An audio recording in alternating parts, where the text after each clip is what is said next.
Salut à tous, écoutez, bienvenue dans cette salle de séminaire dans laquelle j'accompagne un groupe qui est venu donc sur une session de PNL et réalisation de soi, la PNL au service de la réalisation de soi. Et là, on entame le deuxième module. Le premier module, c'était un cerveau programmé pour réussir, donc avec les bases de la PNL. Et là, on est sur un deuxième module qui est de niveau technicien PNL et dont le titre est une identité bâtie pour s'accomplir. Parce qu'il y a quelque chose qui est important de comprendre, c'est que quand j'accompagne les personnes ici, et puis ça a été aussi mon cas pour moi dans mon développement, je me rends compte qu'on a tendance parfois à ne pas s'identifier à toutes nos possibilités, c'est-à-dire à toutes les facettes de nous-mêmes et à tous les potentiels que l'on peut avoir à l'intérieur de soi. Alors j'ai tendance à dire souvent pour rigoler que quand un gland, la graine du chêne est un gland, elle a tendance à se dire qu'elle est un gland. Et l'environnement a tendance à dire à cette graine de chêne qu'elle est un gland, alors qu'à l'intérieur d'elle, son identité profonde, ce qu'elle va devenir, ce qu'elle va réaliser en grandissant, ça va être de devenir un chêne.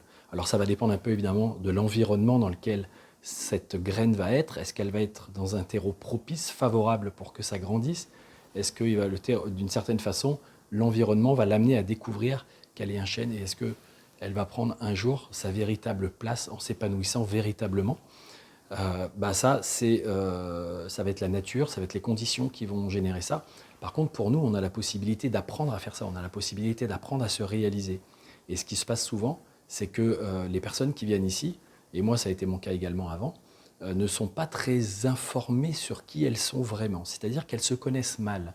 Elles se connaissent souvent en surface, elles se connaissent souvent en fonction du regard des autres, c'est-à-dire de ce que les autres, d'une certaine façon, leur renvoient. Et il y a généralement peu de questionnements, on pourrait dire profonds, qui vont chercher dans la profondeur de la personne, qui vont lui permettre d'explorer les différentes facettes de ce qu'elle est. Et si elle est un joyau, eh ben, parfois on n'en voit vraiment qu'un tout petit bout de quelque chose qui brille au milieu de plein de on pourrait dire de merde, hein, on pourrait dire ça même des fois comme ça, c'est-à-dire que les gens vous disent que vous avez des défauts, vous êtes comme ci, que vous êtes comme ça, et puis de temps en temps, quand on gratte un peu derrière cette couche-là, on voit un petit truc apparaître qui brille. Certaines personnes se considèrent vraiment comme ça. Tiens, d'ailleurs, ça me fait penser un peu, regardez cette image-là, qui est derrière ce visage-là, qui est finalement, il y a beaucoup d'obscur, il y a beaucoup de choses autour, et il apparaît qu'une partie, voilà, qu'une partie du visage qui transparaît derrière cette noirceur et cette obscurité. Et parfois, les gens ont cet état d'esprit vis-à-vis d'eux-mêmes, c'est-à-dire qu'ils ont tendance à s'auto-juger, à s'auto-dénigrer, à regarder en eux ce qui ne va pas, à regarder en eux ce qui n'est pas adapté à l'environnement extérieur. Donc, ils se réfèrent à ce que l'environnement attend, à ce que les gens voudraient d'eux, à ce qu'il faudrait qu'ils soient pour être bien dans une société, à ce qu'ils imaginent qu'ils sont en fonction de ce qu'ils ont vécu comme expérience, ce qu'ils ont comme croyance sur le monde, ce qu'ils ont vécu comme expérience, donc les types de comportements qu'ils ont, les types de résultats qu'ils ont obtenus dans leur vie. Et finalement, ils s'identifient un petit peu à tout ça et se disent moi je suis cette personne qui n'est capable que de faire ça, ou qui n'est vue par les autres que comme ça, qui n'est appréciée que pour ça, qui n'est reconnue que pour ça. Et souvent, il y a une aspiration, bien sûr, à bien plus que ça. Pourquoi? Parce que c'est un petit peu comme le gland qui est pris pour un gland, ou alors s'il a commencé à pousser, qui est pris pour une petite plante comme ça, on pourrait dire fragile ou pas tout à fait en place. Il y a quelque chose en lui qui va dire non, je sens que je peux être bien plus que ça, je sens qu'on ne me prend pas pour qui je suis vraiment. Et donc, c'est évidemment qu'il y a quelque chose qui demande à grandir, qui demande à se manifester, qui demande à s'incarner pour que ça puisse être vu aussi par l'extérieur et qu'à un moment donné, l'environnement, le monde extérieur vous renvoie une image qui corresponde à ce que vous avez intégré, à ce que vous avez acquis, à ce que vous révélez de qui vous êtes vraiment, avec toutes vos potentialités. Et pour ça, il y a des questions, il y a des bonnes questions à se poser. Il y a des processus à suivre pour creuser ça.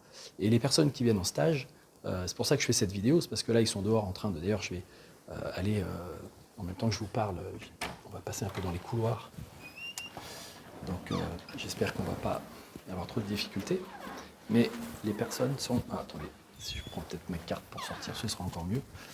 Et donc, les personnes sont en exercice et suivent des protocoles en accompagnement, donc, pour pouvoir poser les bonnes questions. et pour pouvoir aller chercher en eux, pour pouvoir aller chercher pas que dans leur intellect et dans ce qu'ils pensent des choses, par exemple ce qu'ils pensent d'une valeur, parce que l'idée d'une valeur, comme par exemple si on parle de la valeur de liberté, beaucoup de gens peuvent dire on sait à peu près ce que c'est la liberté, d'une façon intellectuelle. Mais ce qui se passe souvent, c'est que la liberté n'est pas vécue, n'est pas perçue, n'est pas ressentie de la même façon par les différents types de personnes en fonction de leur histoire, de leur vision du monde, en fonction de leurs critères. C'est-à-dire qu'il y a des critères particuliers, des règles spécifiques pour chacun. Et la liberté de l'un n'est pas forcément la liberté de l'autre. Et ce qui se passe, c'est que les gens essayent souvent de se référer à justement ce qu'ils peuvent percevoir en termes de par rapport à l'environnement extérieur et de se conformer à cet environnement extérieur. Donc ce qui fait qu'elles ne sont pas vraiment elles-mêmes. Elles n'arrivent pas, elles ont du mal à être elles-mêmes et à assumer ce qu'elles sont. Elles ont du mal à savoir, à se comment on pourrait dire. Alors vous voyez, là j'arrive ici, hop, vous avez derrière, là-bas les petits groupes qui travaillent deux par deux. Vous avez des groupes qui sont là, dans le jardin, dans la pelouse, pour pouvoir travailler sur eux. Et donc la difficulté, c'est comment être soi en rapport avec les autres. Comment trouver sa place, comment trouver sa voie dans un monde qui a un mode de fonctionnement qui parfois ne va pas forcément nous convenir. Comment arriver à s'adapter, comment arriver à créer ses projets, comment arriver à se réaliser en étant soi, en assumant sa différence, peut-être même en valorisant, en mettant en avant sa différence. Évidemment, vous aurez remarqué que les personnes qui ont une bonne estime de soi, une bonne confiance en soi, vont avoir tendance à plus facilement mettre en place des actions, plus facilement réaliser des choses que celles qui sont dans le doute, qui ne savent pas vraiment qui elles sont, qui ne savent pas vraiment ce qu'elles veulent, qui ne savent pas comment s'orienter, qui ne savent pas vers quelle voie aller. Donc nous, ce qu'on fait ici, c'est qu'on travaille, vous voyez, hop, on travaille, mais aussi on se fait plaisir entre midi et deux, dans les pauses, etc., le soir. Voilà, on profite du lieu parce que c'est vraiment génial. Et l'idée, c'est effectivement d'avoir les moyens. Alors, des fois, on n'a pas forcément les moyens de se rendre, de s'offrir un coaching. Moi, j'accompagne des gens à distance ou en cabinet, mais souvent à distance. Et on n'a pas forcément toujours la possibilité de s'offrir des accompagnements, de s'investir ou d'investir là-dedans. Hop, je vais me mettre ici. Et on n'a pas non plus parfois la possibilité de se déplacer, d'aller dans un lieu où il y a la possibilité de se former, d'être accompagné par les autres, d'être dans un groupe qui met de la dynamique. On a la possibilité aussi de faire ces choses-là en ligne, avec des formations, avec des exercices, avec des cours, parce que ça vous donne plein d'informations qui sont vécues ici, mais que vous pouvez avoir chez vous et que vous pouvez travailler personnellement, parfois peut-être trouver aussi des personnes pour vous aider à faire ça. Mais en tout cas, ce qui est intéressant, c'est que on va travailler sur la redéfinition de soi, la redéfinition de son identité par rapport à ce qu'on voudrait qu'elle soit sur un plan social, sur un plan professionnel, sur un plan relationnel, pour savoir véritablement qui on est. Parce que quand on ne sait pas qui on est, et je ne sais pas si je vous parle assez fort, alors je vais mettre le micro ici, quand on ne sait pas qui on est, on a tendance à avoir du mal à faire des choix, à avoir du mal à prendre des décisions, à se remettre en doute en permanence, à être déstabilisé par les autres, à être sous l'emprise des autres, à être guidé, téléguidé par les personnes parce qu'on a du mal à se référer en soi, on a du mal à avoir confiance à ce qu'il y a à l'intérieur de nous, on a du mal à sentir qu'il y a on pourrait dire une légitimité, une raison d'être, quelque chose qui fait qu'on se dit, en fait, ce que je suis, c'est bien. Ce que je suis, c'est bien. Il y a plein de belles valeurs, il y a plein de beaux principes en moi. Après, l'idée, c'est que je trouve les bons critères, que je définisse, en fait, quels sont les comportements, quelles sont les façons d'être qui vont servir ces valeurs, ces belles valeurs. Et justement, c'est tout ce qu'on fait ici, au travers de ce séminaire. C'est l'idée de dire, OK, on va d'abord partir sur une vision idéalisée de la vie qu'on souhaiterait avoir. On se dit, tiens, si jamais il n'y avait pas de limite, si jamais tu pouvais vraiment développer tout ce que tu as envie dans ta vie, prendre le temps de le faire, avoir les moyens de le faire, et que tu pouvais te projeter comme ça dans un avenir dans lequel tu es en train de pleinement t'épanouir, sans limite, quel type de vie tu as, qu'est-ce que tu fais, avec quel type de personne tu es, où est-ce que tu vis, quel type d'activité tu as, etc. Et à partir du moment où on a cette vision, ce qui est intéressant, c'est que cette vision va nous informer de ce qui est vraiment des priorités, des systèmes de valeurs, de ce qui est important pour la personne actuellement et qui cherche à émerger, qui cherche à se réaliser. C'est un potentiel qui est là et que tant qu'il n'est pas réalisé, tant qu'il n'est pas sorti, tant qu'il n'est pas vécu, il va rester à l'intérieur, il va nous créer une forme de tension, il va nous créer une forme de mal-être, on va se juger négativement. Le système de valeurs, c'est quelque chose qui fait qu'on va s'évaluer, on va se juger, on va se qualifier de bien ou de mal. Et quand on a un système de valeurs qui est sous-jacent, qui n'est pas conscient, c'est-à-dire qu'on ne sait pas pourquoi on réagit fortement à telle ou telle chose, pourquoi on a du mal à accepter telle ou telle chose, pourquoi il y a telle ou telle chose qu'on aimerait faire, et que l'environnement ou notre esprit nous dit ouais non, c'est peut-être pas une bonne idée de le faire pour telle et telle raison, mais du coup ça nous frustre. C'est parce que notre système de valeurs, quelque part, crée une forme d'aspiration, d'ambition. On sait que si on faisait ça, alors des fois on ne le sait pas justement, c'est parce qu'on en est très inconscient, mais il y a quelque chose en nous qui sait que si on faisait ça, on serait véritablement en train de devenir qui on est censé être. Et donc, tant qu'on n'est pas en train de le devenir, à l'intérieur de nous, il y a quelque chose, peut-être notre âme ou notre esprit, ou il y a quelque chose de notre esprit supérieur ou de notre âme, qui nous fait sentir que là, on n'est pas à la bonne place, qu'on n'est pas en train de vivre la bonne expérience, qu'on n'est pas en train de se réaliser de la bonne façon. Et donc, on va avoir des jugements envers soi, on va avoir des jugements envers les autres, on va souvent être critique. Et ça, c'est pas forcément quelque chose qui nous aide à avancer, qui nous aide à nous réaliser. Donc pour ça, il y a justement ce fameux travail qui va faire qu'on va aller chercher, on va aller percevoir, on va aller se connecter à l'intérieur de soi sur, mais au fond, qu'est-ce qui est vraiment important pour moi? Et on va considérer ça, on va reconnaître ça. Parce qu'on est souvent habitué par nos éducateurs, par la société, par nos parents, à devoir adhérer, à devoir se conformer aux valeurs des autres, à un système, à une famille, à une société, à une collectivité. Et en gros, c'est un peu comme si on nous inculquait, même quand vous rentrez dans une entreprise, la plupart du temps, on vous dit les valeurs de l'entreprise, c'est ça. L'identité de l'entreprise, c'est ça. Donc si vous voulez faire partie de cette entreprise, vous devez partager ces valeurs. Mais le truc, c'est que, on le voit en cohésion d'équipe, des fois l'entreprise a des valeurs qui sont affichées, c'est-à-dire que les dirigeants ont dit, nous, les valeurs c'est ça, c'est ça, c'est ça. Mais quand on refait un travail en profondeur, et quand on fait émerger les valeurs du groupe, on se rend compte qu'il y en a certaines qui collent avec l'identité qui a été préconisée, qui a été donnée, mais parfois, dans la réalité des faits, au niveau des équipes, au niveau des gens, au niveau de l'esprit plus profond de l'entreprise, en dehors de ce que la tête pense de l'entreprise, on va dire, mais dans le corps de l'entreprise, on va se rendre compte que ces valeurs-là ne sont pas toujours les mêmes. Et donc, c'est ça qui peut parfois générer des conflits de valeurs entre les personnes entre elles, et puis entre les personnes qui sont salariées, par exemple, et puis les personnes qui managent.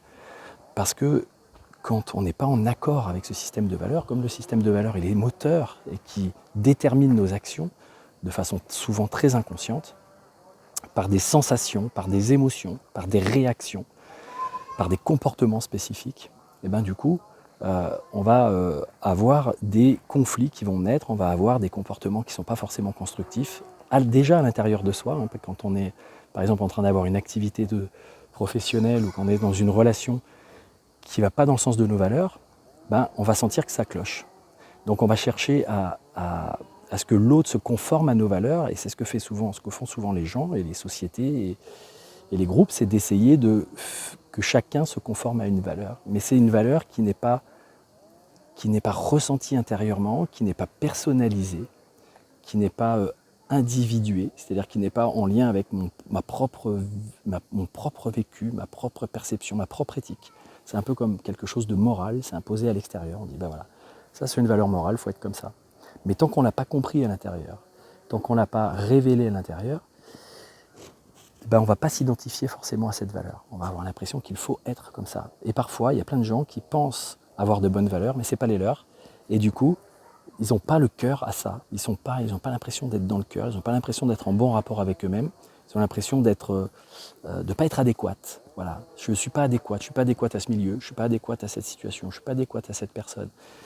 Pourtant, j'essaye d'être dans ce système de valeurs. Mais si ce n'est pas le nôtre, ou si on n'a pas vraiment intégré et compris profondément ce qu'on est nous, en fait, et qu'on donne de l'importance à ça, c'est-à-dire que notre système de valeurs est aussi important que celui des autres. Il n'y a pas de oui, parce que le groupe, parce que le collectif, parce que la majorité pense que c'est mieux d'être comme ça. Non, c'est si vous y adhérez vous, personnellement, ok. Mais si profondément il y a quelque chose qui cloche, ça ne va pas le faire. Et vous n'allez pas vous sentir bien, et ce ne sera pas bon pour le groupe non plus. Parce que vous allez être un élément perturbateur, vous allez être un élément qui ne va pas se sentir à l'aise, qui ne va pas se sentir vraiment bien dans sa peau, qui ne va pas se sentir, qui ne va pas comprendre pourquoi il y a des moments, il y a des freins, il y a des blocages, il y a des choses qui heurtent la personne.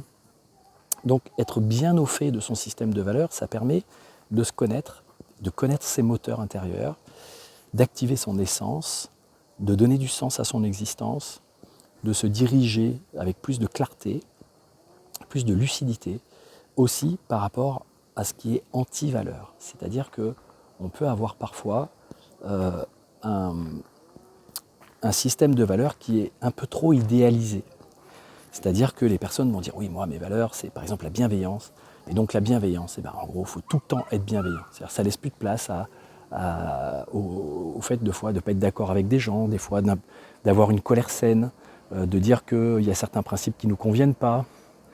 C'est quelque chose qu'on va s'imposer à soi-même par des principes et qu'on va chercher à imposer aux autres.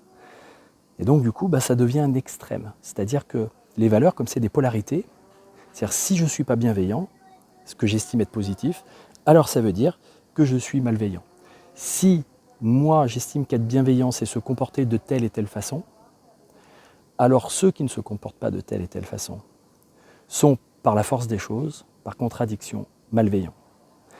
Même si je ne dis pas qu'ils sont malveillants, c'est d'une certaine façon ce que je ressens ou ce qu'eux vont ressentir parce qu'ils ne collent pas à mes principes à moi, à mes valeurs à moi, et qu'ils n'ont pas les mêmes critères d'être bienveillants. D'accord ? Par exemple, pour moi, être bienveillant, c'est veiller au bien des autres. Mais parfois, pour être bienveillant, il y a une certaine directivité à mettre dans les choses, une certaine autorité parfois. Autorité, c'est aider les autres à grandir, mais on les aide à grandir parfois en posant des cadres, en mettant en place un certain nombre de règles qui sont bons pour les autres. Parfois avec un ton qui peut être un petit peu directif, un peu dur, même vécu durement. Mais ça peut être à des bonnes fins. Ça peut servir quelque chose. Et donc ça ne veut pas dire que je ne suis pas bienveillant, mais ça veut dire que je ne suis pas forcément non plus complaisant. En ce moment, il se passe des choses, par exemple, moi je vois se passer des choses sur le plan politique avec lesquelles je n'ai pas du tout envie d'être complaisant parce que j'estime, selon mon propre système de valeurs, selon mes propres perceptions, j'estime qu'il y a des choses qui sont incohérentes, qui sont aberrantes, qui sont on pourrait même dire le mot mascarade, et qu'il y a plein de choses qui sont à remettre en question, à redéfinir, et je cherche pas, je rentre pas forcément dans la soumission ou la conformité, le consentement d'un certain nombre de choses. Je pose des questions, j'ai un esprit critique par rapport à ça. Voilà, parce que effectivement, ça devient important quand de faire référence à son propre système, à son propre jugement intérieur, quand le monde extérieur est divisé, que le monde extérieur vous propose des choses, mais qui sont paradoxales. Vous disent, une fois c'est oui, une fois c'est ça, une fois c'est autre chose. Une fois c'est ça, une fois c'est son contraire. C'est très psychotique comme fonctionnement. Et des fois les gens, un jour ils vont vous dire un truc, ils vont vous demander de vous conformer à cette pensée, ils vont vous dire c'est comme ça qu'il faut faire. Et puis la fois d'après ça les arrange de faire autrement, de vous dire autrement, alors ils vous disent autrement. Et d'une certaine façon, il y a une forme d'exigence parfois de l'extérieur qui voudrait que vous conformiez à cette façon de fonctionner. Et vous ne vous écoutez plus parce que vous mettez à douter de est-ce que c'est juste ce que je pense ? Est-ce que c'est bon ? Est-ce que c'est bien ? Et parfois, il y a des personnes qui vont aller dans des extrêmes en termes de valeurs. Les extrémistes sont des gens qui poursuivent des valeurs ou des idéaux, donc il y a des valeurs par exemple spirituelles ou religieuses, et qu'il n'y a pas des extrémistes que dans les religions, mais il y en a dans tous les domaines, mais qui veulent tellement que cette valeur elle soit vraiment parfaite, on pourrait dire presque, qu'elle soit satisfaite, qu'elle soit honorée de façon parfaite, que du coup ça génère des difficultés pour les autres, ça fait qu'il y a du jugement, de la culpabilisation, bah oui, t'es pas comme ça, c'est comme ça que ça devrait être, etc., etc. Et donc ça devient compliqué, j'ai envie de dire parfois, d'arriver à se concilier, à s'adapter, à réajuster. Mais pour le faire, l'idée c'est de devenir souverain, c'est-à-dire de reprendre son pouvoir personnel, de se redéfinir, de savoir ce qui pour nous est important. Même si le monde extérieur vous dit « toi, t'es pas important, ce qui est important, c'est que tu serves le monde extérieur ». Mais non, t'es important aussi. Tu ne serviras pas le monde extérieur correctement, tu ne seras pas à ta place, tu ne seras pas dans une bonne dynamique, tu ne seras pas dans une bonne énergie, tu ne seras pas en train de réaliser ce potentiel, en train de révéler ce que tu as le plus beau à révéler, si d'abord tu n'es pas aligné, s'il n'y a pas de la cohérence à l'intérieur de toi, entre ton système de valeurs, ta façon de penser, tes actes. Et ça, en fait, ça détermine qui tu es avec ta spécificité, avec ton originalité, avec ce que tu peux amener à ce monde. Et il faut tout pour faire un monde. Donc ce que tu es, d'une certaine façon, c'est parfait. C'est parfait, même si c'est imparfait pour l'ensemble, mais en tout cas, c'est parfaitement imparfait. Et justement, l'idée, c'est d'arriver à reconnaître ça.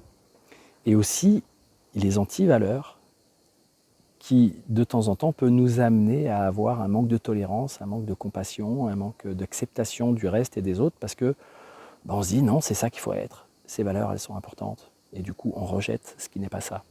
Et là, on rentre encore dans un schéma qui n'est pas forcément un schéma d'acceptation, un schéma d'intégration. Et parfois, c'est utile, hein, parce que le collectif a besoin de se confronter un petit peu.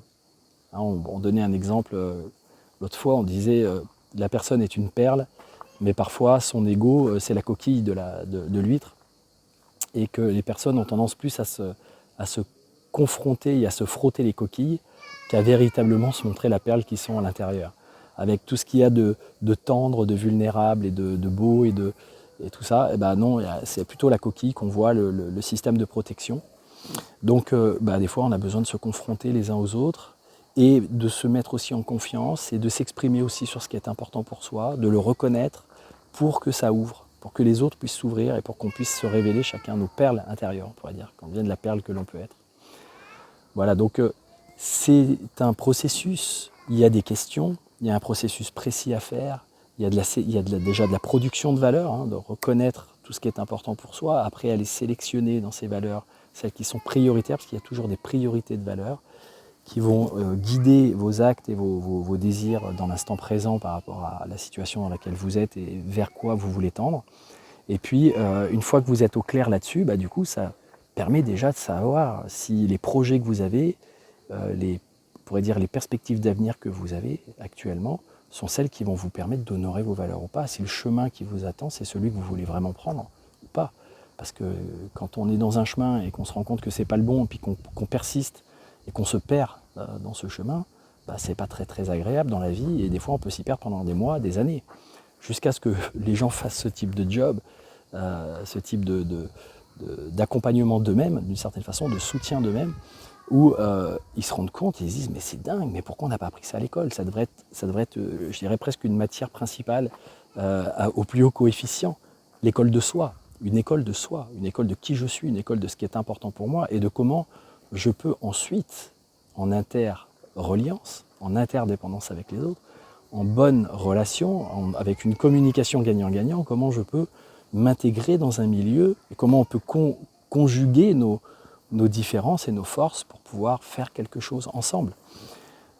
Et c'est là qu'on va parler de la Constitution, par exemple. Constitution, ce qui constitue notre identité individuelle, c'est justement un certain nombre de valeurs, un certain nombre de lois intérieures, un certain nombre de règles, un certain nombre de principes, un certain nombre de façons de faire, comme pour un pays et comme pour une société au niveau collectif. C'est-à-dire, on a des valeurs, par exemple en France, de liberté, égalité, fraternité, qui constituent notre identité. Et si ce n'est pas respecté, il va y avoir des gens qui vont dire « non, là, ça ne me va plus, là il y a quelque chose qui cloche, il faut qu'on réévalue les choses ». Et en ce moment, ce qui est en train de se passer, c'est exactement ça. C'est-à-dire qu'il y a des individus qui ne partagent pas forcément la même vision du monde, qui ne partagent pas forcément les mêmes valeurs. Il y en a certains qui sont dans des valeurs de progrès, de pouvoir, de de réussite, de choses comme ça. Et puis il y en a d'autres qui sont dans des valeurs humaines, de bienveillance. Parfois, il y a des choses qui sont un peu antinomiques dans les systèmes de valeurs des uns et des autres qui font qu'il y a des confrontations. Il y a des partis politiques qui, justement, ne portent pas forcément les mêmes valeurs et vont finir par se confronter sur certaines choses.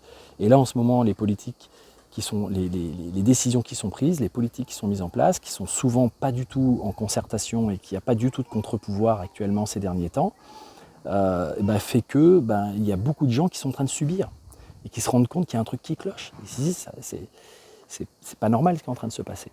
Donc, qui vont avoir des tendances à se révolter, qui vont avoir des tendances à rentrer dans une forme de résistance, parce que c'est comme ça. Quand ceux qui sont en train de prendre des décisions pour les autres sont peut-être en train de prendre des mauvaises décisions, ou en tout cas ne se concertent pas avec les autres pour savoir si c'est juste, si c'est pas juste, si c'est bon, si c'est pas bon, pour que tout le monde se mette d'accord, qui est une forme de démocratie, c'est vraiment la véritable démocratie pour le coup, à ce moment-là, c'est normal qu'il y ait des personnes qui, d'ailleurs c'est même presque un devoir, ce qu'on appelle la désobéissance civile, de dire là non, stop, là il y a quelque chose à faire.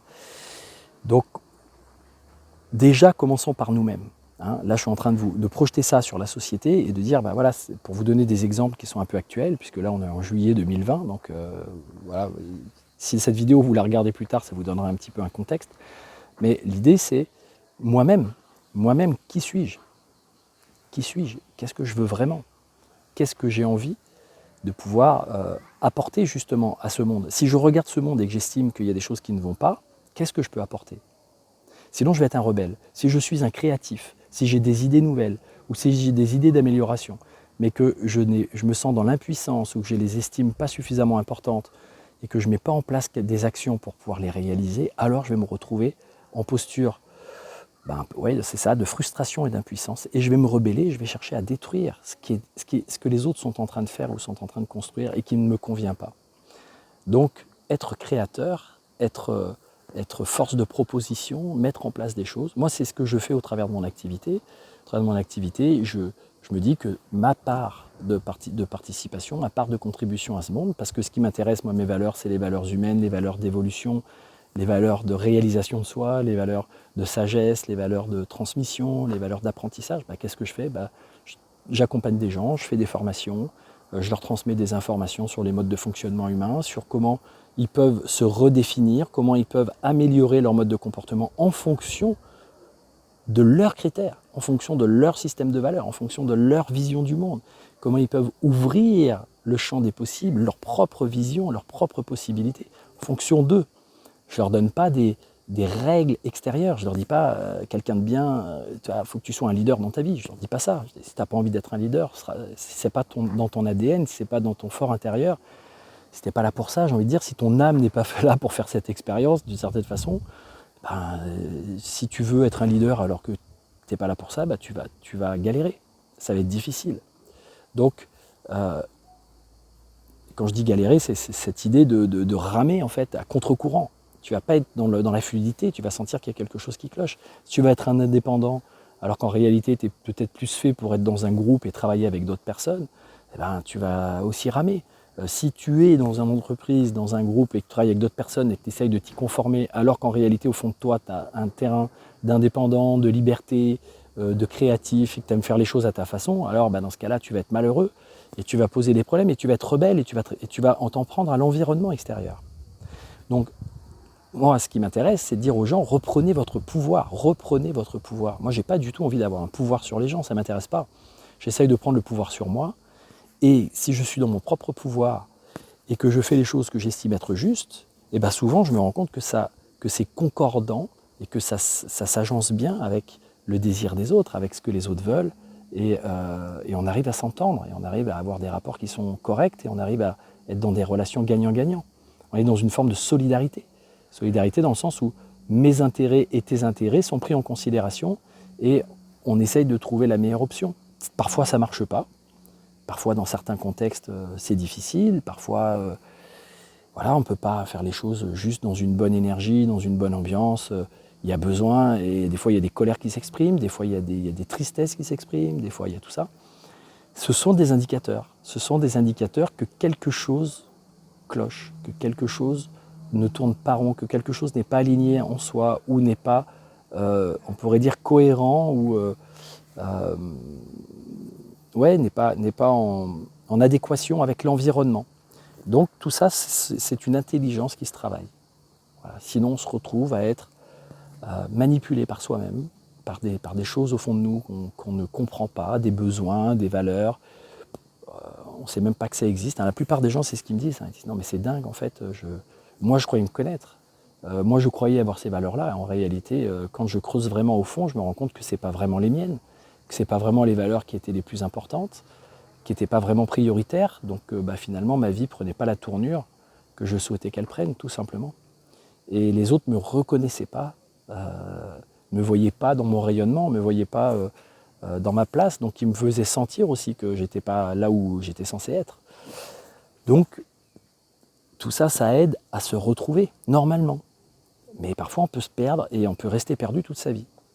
À ne pas comprendre pourquoi ça bloque, à ne pas comprendre pourquoi c'est pas fluide, à ne pas comprendre pourquoi on ne trouve pas sa voie, à ne pas comprendre pourquoi il y a des choses qui se passent dans nos relations et qui se répètent et qui ne nous conviennent pas et c'est toujours là. C'est beaucoup en lien avec ce qu'on est en train de faire là. Donc se bâtir une identité pour s'accomplir, ça devrait être appris à l'école. C'est pour ça que moi, de certaine façon, je crée une école pour ça.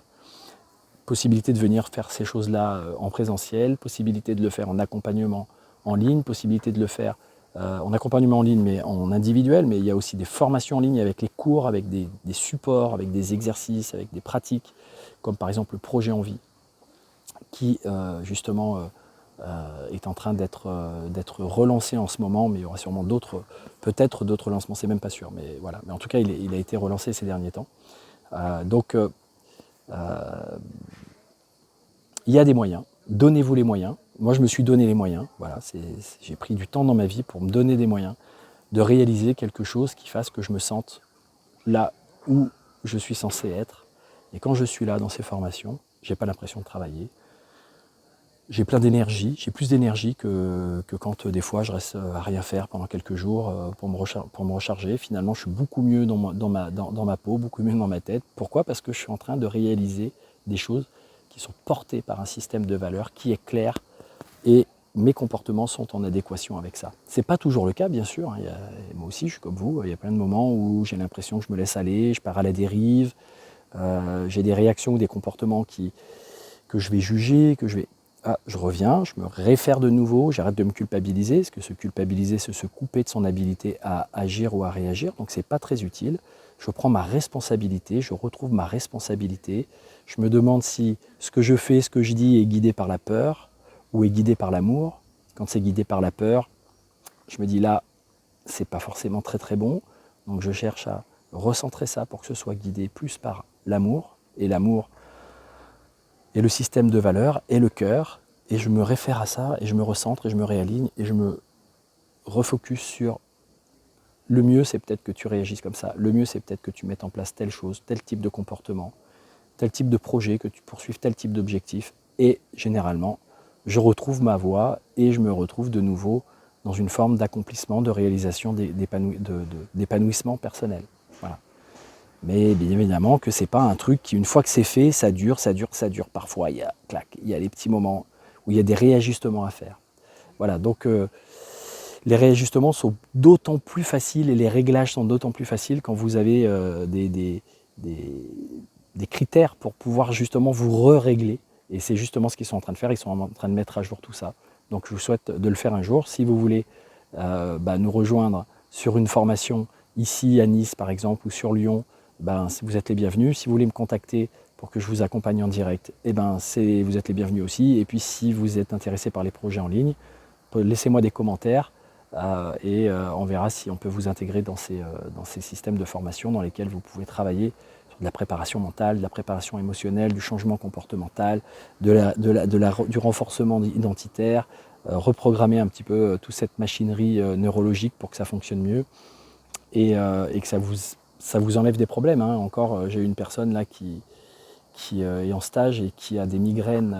Quand elle a une migraine, elle me dit j'ai des migraines pendant 2 jours, 3 jours, j'arrive pas à les enlever. Les médecins ont regardé, les médicaments, les trucs.